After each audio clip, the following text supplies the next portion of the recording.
सुखीपुर बाजार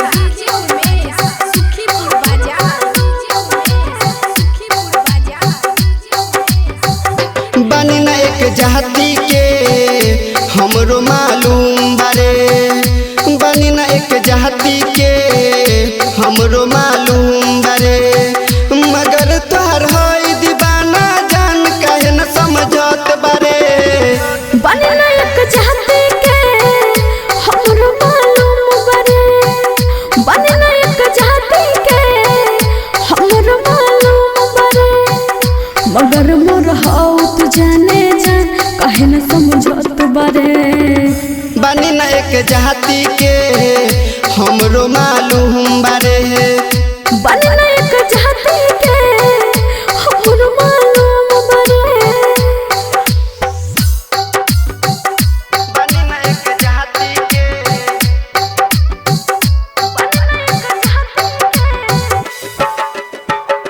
बनी ना एक डीजे उमेश सुखीपुर बाजार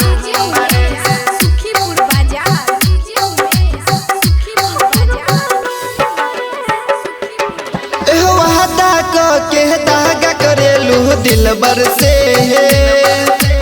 तोहरे चलते जोड़ब नाता कबर से। सुन बहदा को के दागा हो मन कहनी हो। तोहर सिवाना दिल से केहू के चाहनी हो। आखी रोई के बेचैन भइले बारे। बनी ना एक जाति के हमरो मालूम बारे। मगर मोर हाउ तू जाने जान काहे न समझत बारे। बनी ना एक जाति के हमरो मालूम बारे। बनी ना एक जाति के हमरो मालूम बारे। बनी ना एक जाति के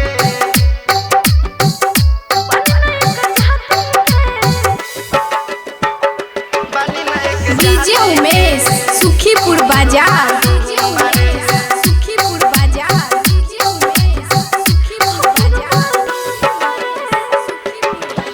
पहल काहे ना सोचलू। बनी ना एक जाति के बढ़िया तू नाम देलू मोर बर्बादी के। एहो कैसे समझाई तोहके असरमान हो। हम बने चंद तू हमरे आसमान हो। धीरज बिपिन के दिल काहे तोरा तारे। बनी ना एक जाति के हमरो मालूम बारे। मगर मोर हाउ तू जाने जान काहे न समझत बारे। बनी ना एक जाति के हमरो मालूम